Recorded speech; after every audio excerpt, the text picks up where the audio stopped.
I am definitely guilty of this in the past. I will get something, I will accomplish something, and I tend to hang on to that thing too long because I'm more afraid of losing that thing than I am of not getting to the next level. We're going to talk about that today.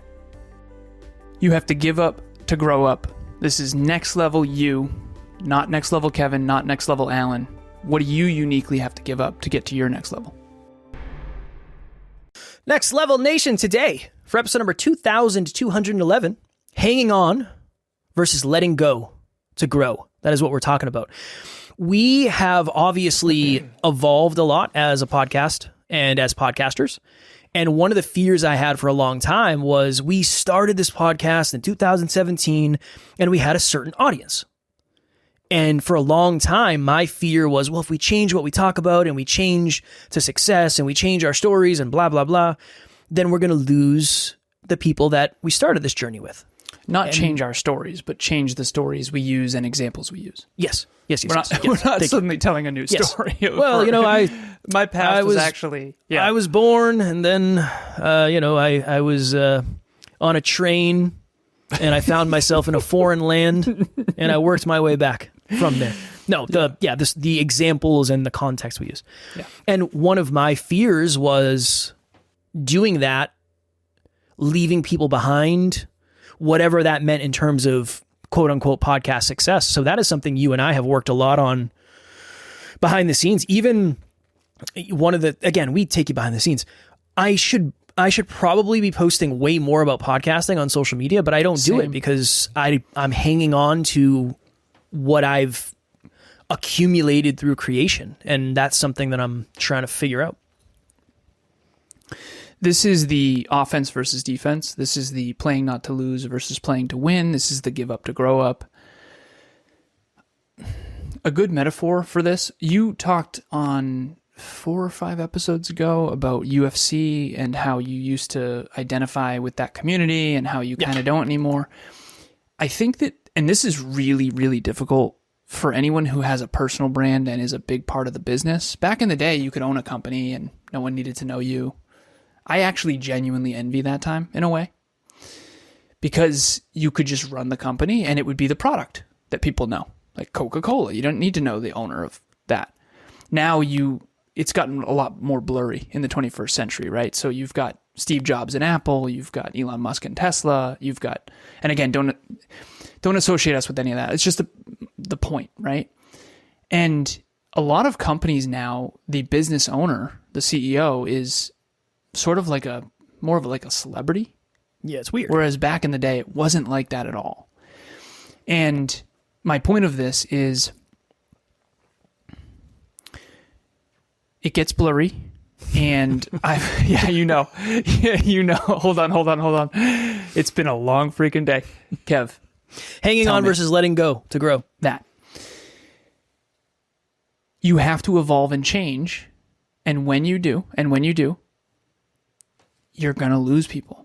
And unfortunately, when you tie your business with your personal brand, everyone knows that when you stop drinking or stop partying or stop smoking weed or stop going to the movies or whatever it is that you stop doing, all the friends that you used to do that with, you now have more trouble connecting with. The same is true for listeners. The same is true for clients and customers. Do people identify with your company anymore? And it's this weird freaking paradox, man, where to get to the next level, you can't hang on to the current level, but you have to hang on to some things. Yeah. Well, that's what makes it so hard is what do you let go of? And we rebranded from Hyperconscious to Next Level University, and we had a massive downturn in listens for a while. Much bigger deal than I thought. And that was terrifying. I was like, showed a graph. Did you think that was going to be, I didn't think we'd lose that much. We lost a lot. Yeah, I didn't either. Yeah. But that was terrifying. So I understand. Here's the thing. I understand as somebody who hangs on too long, I understand 1,000% why people do it. 1,000%. I think it's, what is the, not reciprocity, what's the bias where investment bias. You go Cost-sunk bias. So you go, explain that because I'll probably butcher it. Once you're losing at the poker table and you're already 2,000 down, you're much less likely to leave because you don't want to leave a loser. You're playing not to lose. You want to leave. You want to gain your money back. So now you keep losing more because you want to win your money. You want to get back basically. up. Yeah. I think that's a. Is it that simple? Okay, when you were gambling, what did you do? That happened to me once. What was the average? What was the normal? $3,200 I lost. I never lost before that. I've only lost one time I've ever gambled at a casino. Well, that's because you were counting cards, so you knew you were going to win. Never use me as an example. You really can't use you as an example. Yeah. I was counting cards, 100%. Now that I know it's not illegal, because I used to think it's not illegal. Loud and proud. First of all, yeah.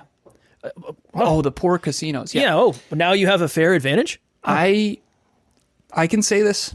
I paid off my college debt gambling, counting cards. Story. That movie's going to be really blackjack cool. tables, Mohegan Sun. I went often.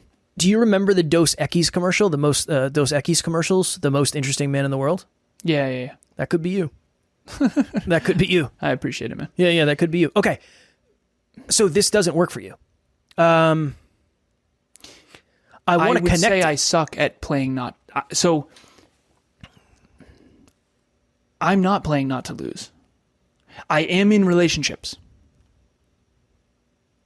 That was my biggest issue. Okay. I was so afraid to lose relationships and friends and family and friends of friends that I would stay small and I wouldn't grow and I would be a chameleon.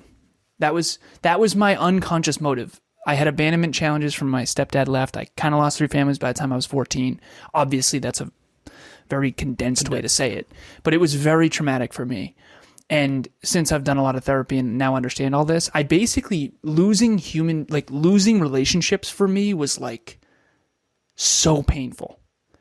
And so I did everything I could to bring everyone with me toward their goals and dreams. And I now realize that's one of the reasons I'm a good coach, is because I think growing up, I wanted to make sure my friends got into the same college and we could all, that's why I brought my high school friends to college friends to corporate. Like I brought a bunch of people to Cognex, man. I made a lot of money on referral bonuses. I have a theory. I have a thesis. The things you hang on to are the things that you don't know how to get.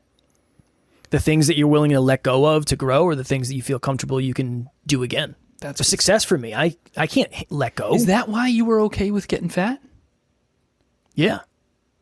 And I say fat playfully. Yeah, obviously. Yeah. He wasn't. Yeah, I can do it.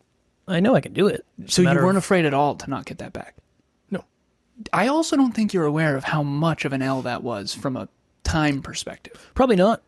Yeah, probably not. But that makes sense. That's why when we would lose a client, you'd be freaking out. Freaking out. Like, brother, still, we're just going to go get more clients. Still to this day. But here's the thing. There's an upside and a downside for both. 100%.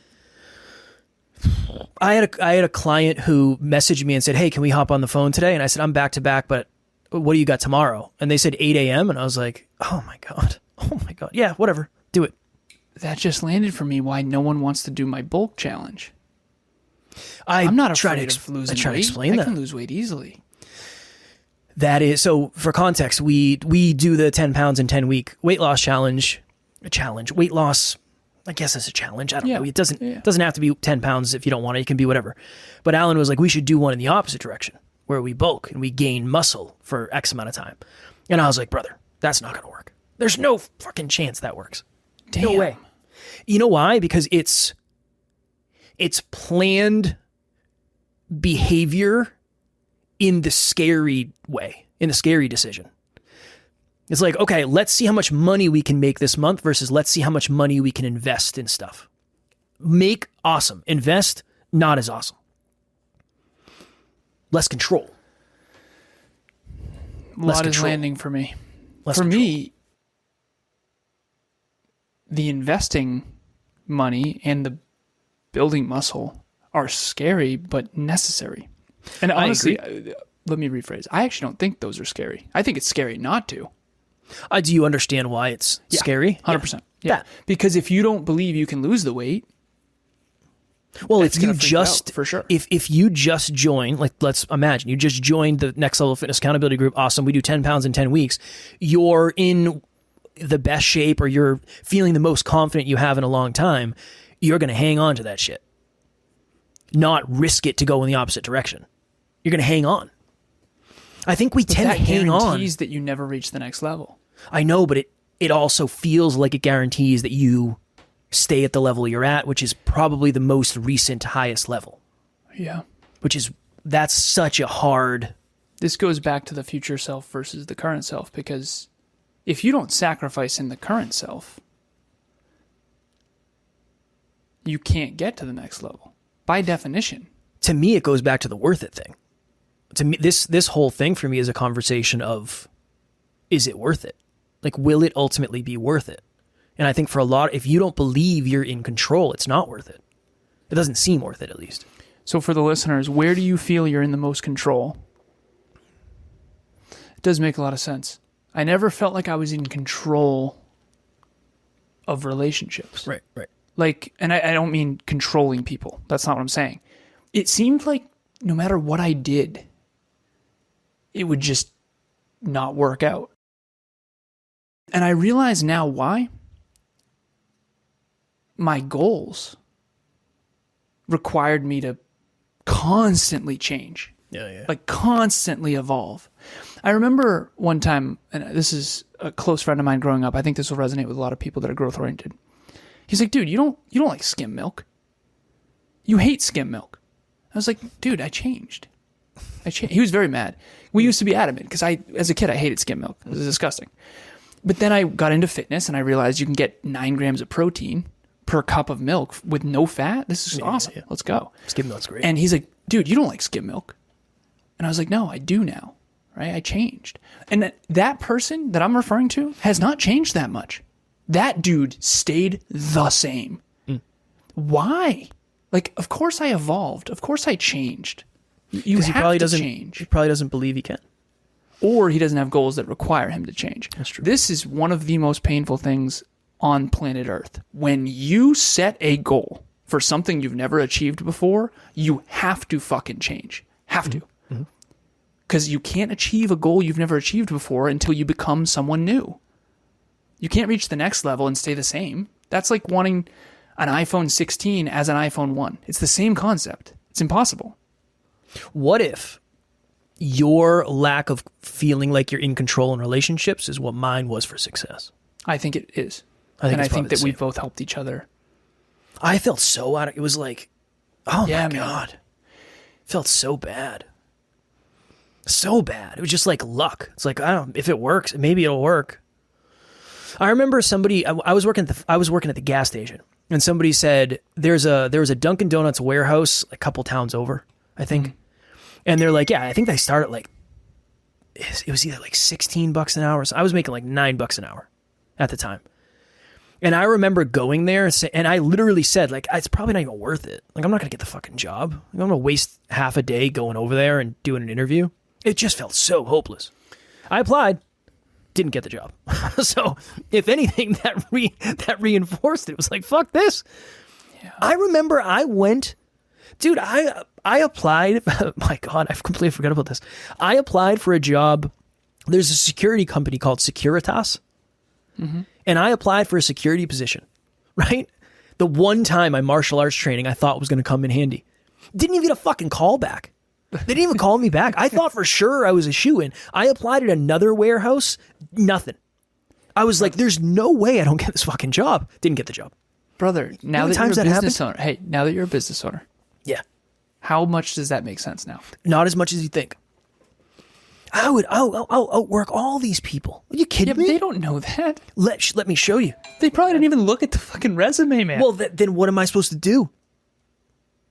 Was a moonwalk in there and do a handstand and show them what's up? Doesn't it make sense? You got to apply a shitload in order to get a job.